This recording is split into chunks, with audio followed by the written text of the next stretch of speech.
the way I've always approached my career from when I started, deciding like what I want to even study in the first place was, what am I contributing to this world? Yeah. And I think approaching your career with that mentality will always keep you going. Yeah. Because once you've really sat with yourself and thought like, what am I actually doing on this planet with my time?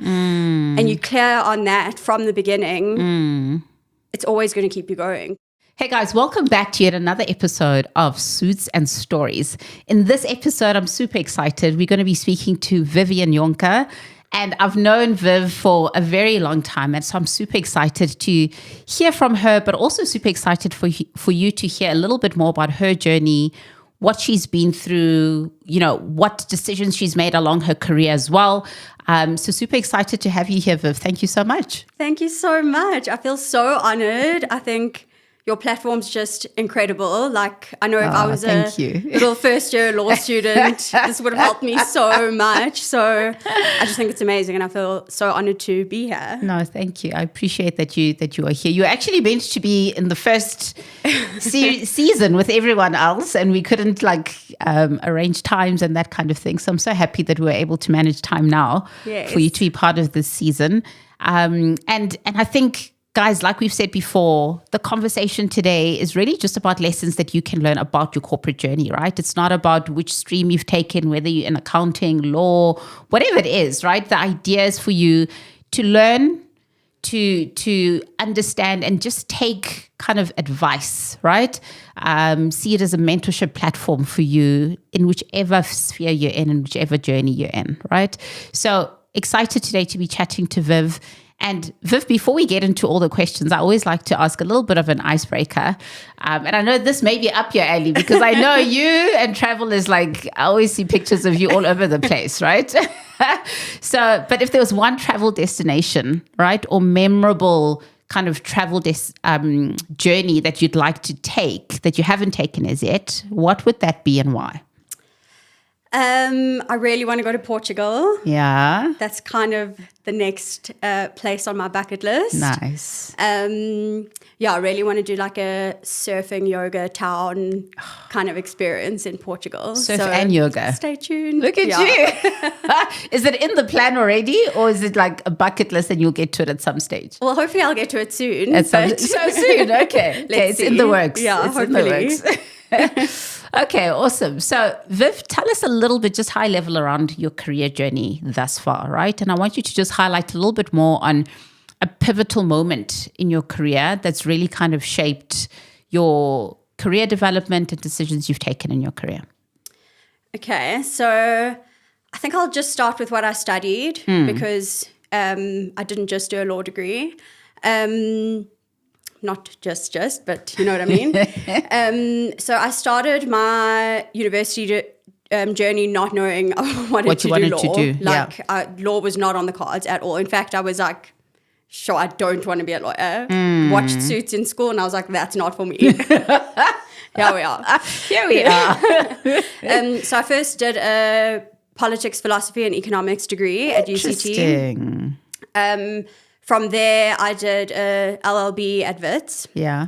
From there, I met you and started my Bowman's journey where I did articles for 2 years and then practiced in commercial litigation for 3 years after that. While I was in commercial litigation, I started doing my LLM at Wits in human rights advocacy and litigation. So I was doing like commercial and human rights at the same time. Interesting. Then in, I think, July 2022, I left Bowman's and went into consulting at a company called Pegasus, where I was doing mostly public sector consulting. Okay. And I would be the lawyer in the team of consultants. And then from there, I went to where I am now, which is at the Constitutional Court, where I'm currently working for a judge, and it's a 1-year clerkship program. I'm sure many of your listeners know about it. So that's where I currently am, and that's been my journey so far. Been a bit of a wild ride. That's been a lot of different changes along the way. So you firstly said you didn't want to go into law and ended up doing an LLB, right? And then going into the suits life. And then going into the suits life that you said you didn't want to do. Why the decision to do law if you had decided that's not what was for you? I think my perception of law, before I studied it or while I was still in school was just completely off. It was just based on, Suits, the show, or movies where you see lawyers in the courtroom, and I was like, that's not for me. And in reality, it's been really different to that. While I was doing my PPE degree, I was really exposed to a lot of global, international, and economic issues. And at the time, I felt really motivated to, learn more about those, and it felt like the natural next step. Like, I'm not going to understand these things fully if I don't understand law. Like, this is all law. I get it. So when I started studying law, I didn't know anything about articles or corporate or anything like that. I just went like, oh, I love politics. I love economics. This is actually all law. Let me go do a law degree. Oh, wow, I need to do this thing called articles now. Yes. Now that I'm here. Yeah, what is this? Yeah. Okay. And so that's how you kind of went the article route and then kind of completed that after 3 years. What made you leave, practice? I must just say, I loved my experience at Bowman. So it wasn't I wasn't leaving from like a push factor. It wasn't like I need to get out of this. It wasn't like that. I think, before I'd even studied law, I had a lot of interests in sort of the, public, government, international political economy kind of space. And those were career interests that I'd never really explored properly. There was always a part of me that I was like, I want to understand, like, what does the UN do? And, like, what do governments do? And, I wasn't really getting that in practice. I think, I loved my Bowman's experience. As I said, it was so diverse, like doing the different rotations in different teams. And I knew at the time I want to learn how law works. I want to learn how to be in court. I want to learn how to sue someone, defend someone. I want to learn how to fight and learn that strategy and learn how business works. And what a rich experience. It was just amazing. But I was also like, also got this little human rights, public law sort of side of you, that I just need to explore. Yes. I found out about Pegasus like while I was chilling on the beach with my friends. A friend of a friend was telling me what she did, and she is this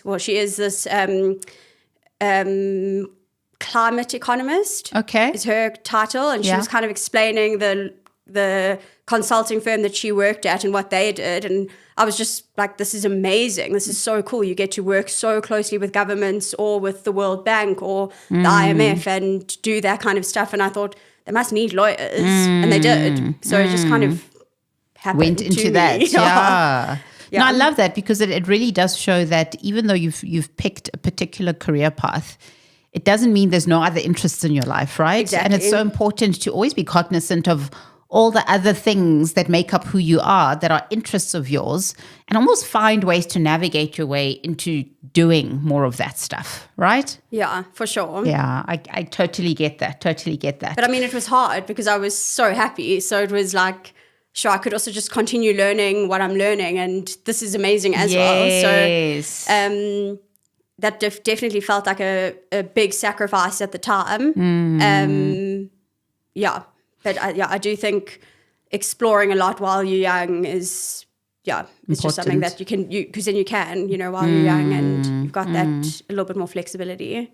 So take me through, in all the different decisions you've had to make in your career, what do you think was like the biggest risk factor for you, and like where you had to almost step out of your comfort zone a little bit to just kind of do stuff scared, even if you didn't know what it would actually lead to? Well, I think the two main ones was firstly leaving Bowman's and going to Pegasus, but then the second one was leaving Pegasus and coming back into law. And being at the court now. Leaving Bowman's was hard because my Bowman's team, and a lot of them still do, felt like my family. Like we worked so hard together, so well together. it was really hard leaving. And I had no idea what to expect. Consulting is a completely different industry. I felt like I was really in the deep end when I started there. Yeah. Because especially if you work in one place for a long time, that you're so used to that culture and that way of working that the minute you're in a different environment, it's like, this is... What now? This is so different, sure. So that did feel like a risk. And also, yeah, the law firm, especially big law, it's a very secure life, you know, where I guess consulting just felt a bit different. It felt more flexible. I don't know. And then, yeah, I think choosing to leave that and come back to law was even harder because I just made this massive big change of leaving Bowman's and going into consulting, and I felt like I was leaving law. Well, I was. And then 2 months into starting at Pegasus, I got the offer to go to the Concord, which was a lifelong dream of mine. Like, since I found out what the Constitution was and what the Constitutional Court was, I was like, this is something I have to do. I have to do this. Yeah. So when I got that offer, I was like, what are you joking? Yeah. Like, I just left law, moved to Cape Town, changed my lifestyle around a lot. And then I was like, am I really going to do this? And also, I guess I'm a little bit older to do the clerkship. Like most people do it either straight after university or straight after articles. So it felt a bit like, am I too old to do this? Like, am I being silly? Like, what am I doing? But yeah, I'm so happy I did it because it has been life-changing, and I can't believe how much I've learned. So yeah, that felt like a really big risk. That felt crazy at the time, actually. No, I get that, especially if you've moved your whole life, right, to a completely different province. I nearly didn't do it. I nearly was like, no, I mean, the ship sailed. But yeah, now I'm doing it. You just decided, I'm just going to take the leap and go for it. Yeah. I'm so happy I did, but yeah. Beautiful.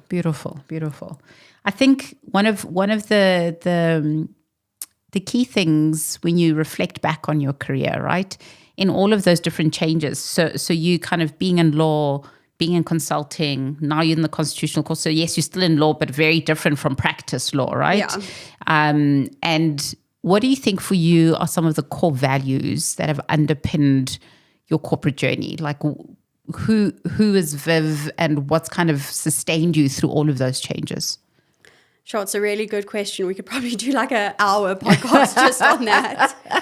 But I think the main, and also just to say, I honestly think people's values in their career are sometimes more important than their goals because your values inform your goals. So for me, I think some of the biggest values, I would say the first one is approaching your career with a really deep sense of purpose and realizing, your career is, and your work is what you spend most of your time doing, and making it meaningful and making sure that it's something that you really want to be doing, that you really are intentional about. Is like, I guess it's a value, like being intentional. And within that, I would say the way I've always approached my career from when I started, deciding like what do I want to even study in the first place was, what am I contributing to this world? Yeah. How do I want to make this place better? And I think approaching your career with that mentality will always keep you going. Yeah. Because once you've really sat with yourself and thought like, what am I actually doing on this planet with my time? And you're clear on that from the beginning, it's always going to keep you going because that really has informed every step of the way. I feel like I've always known, this is something I need to learn and this is what's going to help me do what I want to do here. I think a commitment to constantly learning and challenging yourself. Yeah, that's a big one. Is a big one. Yeah. And look, I don't think that's for everyone. Everyone approaches their career differently, and a lot of people want to be in careers that they would master it in a different way. Or, for me, it's important to keep challenging myself, keep learning. I don't think I've ever really felt like I'm in my comfort zone now. Like, it's never really felt that way. It's always felt hard, actually. Yes. Yeah. But I think that's the more hard things you do and new experiences that you take on, the more you're going to, enjoy it and learn more. I love that. I love your point around intentionality. Yeah. But purpose-driven. Yeah. Right? Because I think so often we step into our careers for ourselves, but not asking the question of, what do I want to leave? Like, what value do I want to add? Not just to the organization, but just broadly, like, why am I actually here? Like, exactly, what am I here to do? You know? And that's always a driving force also, I think, for me, if I was to think back to what I've done in my career and how I've always lent more towards how can I make someone else's lives better? Because I find that more fulfilling than just, climbing a corporate ladder, getting more money, buying a bigger house. Then what, right? How have I contributed to anyone? Yeah. And so the purpose-driven piece, I think, is so important, because I think a lot of us do at times sit back and think, what am I actually doing with life? Yeah. Like, why am I here? Yes, I get the point that I need to work, but then what, right? And so using that to fuel your career, I think, really speaks volumes and speaks really loud at this point, because I do think that underpins a lot of why you continue going and what you continue doing as well. And I mean, it's hard because you get really busy and then you forget to, take some time out and think about reflect. Think about what energizes you, think about what brings you joy, think about what you're good at. And it's hard to do that sometimes as well. Yeah, I get that. I think another really big one, and this I must say maybe is something maybe why I fitted into Bowman's well, but also what Bowman's really gave me. Like, if I look back now, I'm like, Bowman's trained me in this way and gave me this value, and that's just the value of excellence and just that constant, like, you must just do everything properly. Yeah. Nothing must be half done, Yeah. So, and I heard a great quote the other day, which was, how you do anything is how you'll do everything. And I love that. Very it's true. Yes, the comma must be perfect. And do we use suggests or recommends? And it's all the small things and the tiny details, and that's what matters. It's that everything I do must be done properly. Yeah. I love that. How you do one thing is how you do everything. Yeah, I definitely resonate with that. I was speaking to someone else as well earlier on a different episode, and they were saying exactly the same thing, that don't think that if you are ill-disciplined in one area of your life, you'll now be disciplined in a different, right? So how you do one thing in your life it actually just has a trickle effect. So love that. I think those are such important core values. Let's maybe take a step back. One thing, if you're to reflect back on your career, what do you think has been your biggest failure or setback in your career, and what did it take to overcome that? So I have two kind of like different approaches to this question. The one is just what I would say to junior lawyers about failure and mistakes in general is to not see mistakes as a bad thing, because that is how you learn. I've worked with quite a few people where it's like, if a mistake gets corrected or they see some red pen, it's like a meltdown and taking it so personally. And, I wasn't trained that way. I was trained, you get track changes and you like study them and don't make those mistakes again. But that's good. That's how you learn.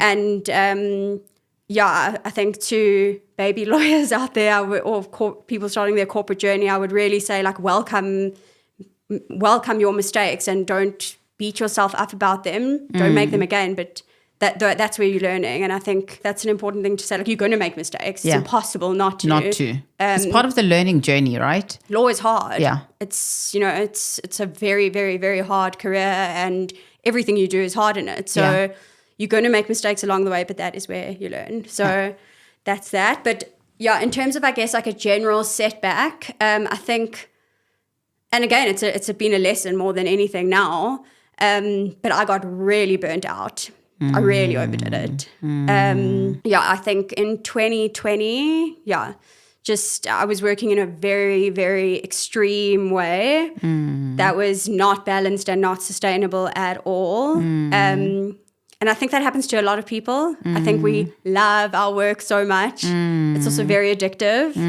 It's also a big escape. And then throw COVID in the mix, and it was just like working way too much. Yeah. And getting really burnt out. Yeah. yeah, that was a big lesson. Big, and yeah, I guess it is a failure because there's a part of you that's like, how did I let this happen to myself? Like, why is it so hard to look after myself? Let yourself down, right? Yes. Yeah. Because you really can hit a low point, from working too much and not looking after yourself. So I would say that was like, yeah, by the end of 2021, early 2022, I was like in quite a bad place, and I needed to really make some changes to get myself out of that. So yeah. And what were some of those changes? So how do you prioritize right now your work-life balance? Like, what are some of the key lessons you learned from you getting burnt out, and how do you do things differently now? Yeah.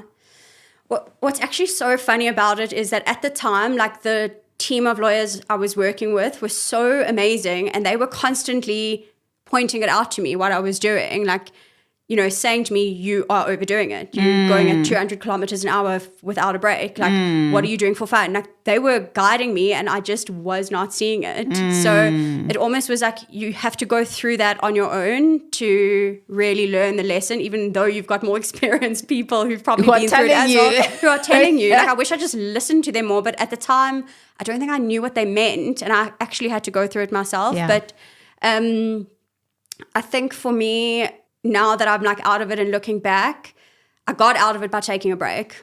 I took 2 months off. I had to do a lot of work on myself. I think all lawyers should be in therapy. I think that was really necessary, especially when you get like addicted to work like that, because it is, as I said, it is addictive for certain personalities. Especially when you love it. Especially when you love it and you're A-type personality, and like it just becomes your world, right? It's a recipe for like this thing that's just feeding you in so many ways, because you do love it so much. Yeah. It's a time-consuming passion as well. Things take long, and it's never ending, and it's so amazing. It's like all at the same time. So I think taking a break was kind of how I got out of it, and doing a lot of that work on myself.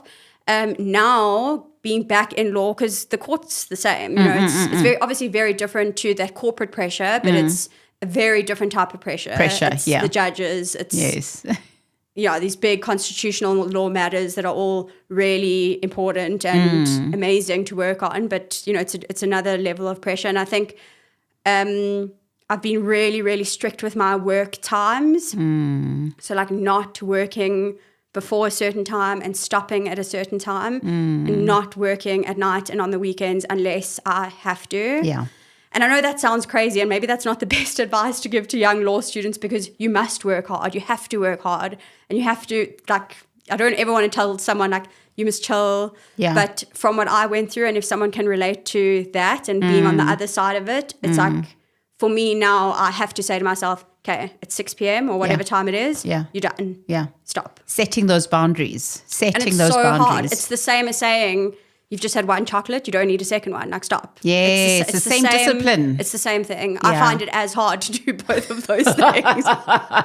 So moderation and balance is just so hard. It's so hard, yeah. I think exercise and moving is a huge one for me. Yeah. It really keeps me sane. I definitely would have lost it completely if I wasn't doing that. Yoga, I'm really into now. I'm doing my yoga teacher training. So that's really, really, really helping me a lot. That's interesting. And then I guess this is really personality dependent, but I'm an extrovert. So seeing my friends is really important. If I go long periods of time without connecting with my friends, going to parties, going away with them, doing stuff that I enjoy with my friends, that's when my energy just starts like sapping away. Yeah. So I have to do that. Yeah, it fuels you to actually be around friends, family, whatever the case may be. So those are the things that are really helping me at the moment, but let's see how it goes. Listen, you're so right. Boundaries are so important. Yeah. It is difficult when you're still starting out your career, whether in law or wherever you are in corporate. When you're starting out your career, it is difficult, right? But also you do have more time then to actually invest more, right, in yourself and all of those things. And I truly believe, because I went through something similar in my first job, right? When I started working at Investec, it was my first year in, my first proper corporate job, and I was just working myself way too much in something I absolutely loved doing. But I was the first one in, last one out, 9 p.m. every single day for a year. And before you knew it, I had a nervous breakdown and couldn't feel the left side of my body. And it was just pins and needles, right, throughout. And I actually needed a time out of the environment, a whole 2 weeks of just like not doing anything, not working, not thinking work, for my body to just recalibrate on its own again. And that's why I say the danger is in the beginning, because you want to prove yourself and you want to do so much and you love what you're doing, but then you do burn out. Completely. But sometimes I've always found it beneficial that I went through that. 100%. Because it so helps me going forward in any role that I'm in. I know my limits. I know how to set boundaries.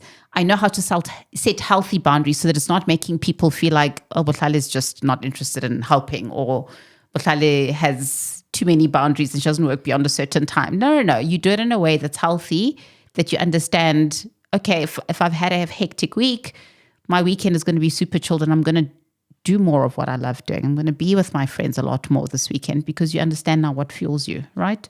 Absolutely. Yeah, I agree with that. No, I'm so grateful I went through it. Yeah. And that's exactly it. And it's like, then you're switching off your laptop and you're like, is everyone going to think I'm lazy now? Like, have I done enough now? But I think, I'm like really just trying to get to a point where I'm saying to myself, if you want to work in this kind of space for a long time and you want it to be sustainable, you have to put this boundary in. Like, otherwise the same thing's going to happen. Yeah. I love that. Viv. Thanks so much for those tips. I think all the tips that you've shared around work-life balance and just managing your energy and managing what could potentially be a setback in your career, managing it up front, I think is so important. And you've given some really great tips around doing that. As always, time just flies by when we're having these conversations. So in wrapping up, I always like to ask my guests, what is the one song that represents their career to date and why? I actually think that was the hardest question out of all the questions that you had. But I gave it some thought, and I think I'm going to go with Higher Love by Whitney Houston. Okay. Sounds a little bit cringe, but I think I'm at a place now where I'm really finding a lot of joy and just like pure passion for my work, and, seeing things come together that I've learned at Bowman's, learned at Pegasus, did in my LLM, and working on it all at once. And it's just been a really joyful, energizing, happy experience. And that's kind of the space I'm in now and that I want to continue having. So, That's the song. That's the song. I love it. Viv, thank you so much for your time. Thank you so much for the effort, sharing your career journey, sharing some of the nuggets that you've gained along the way. And I know it's helping someone. I hope somewhere. so. No, it definitely does. It always does, right? Because we never know what it is we pick up on that actually resonates with us at that point in time. And so very, very valuable session. I don't know if there's anything you wanted to end off with. Nothing in particular. I mean, I think for any young lawyer or young corporate person joining corporate or person studying, like, I just think as I said in the beginning, your platform is so helpful because, I mean, you're going to gain something from listening to someone else, or even if someone's journey is totally different to mine, there might be another guest that really resonates with them, and everyone's just done so many amazing different things. So just the fact that you're creating this space for people to listen and learn is amazing. Like, I wish I had this when I was younger. But no, I just think it's incredible, and I hope what I've shared will help someone, because definitely will. Things were challenging and have been challenging. I'm sure they will be in the future, but here you are. And this so thank you so much. Pleasure. I love doing it. Pleasure. Thank you, Viv. Really appreciate it. Guys, thanks for tuning in. We'll see you in the next episode.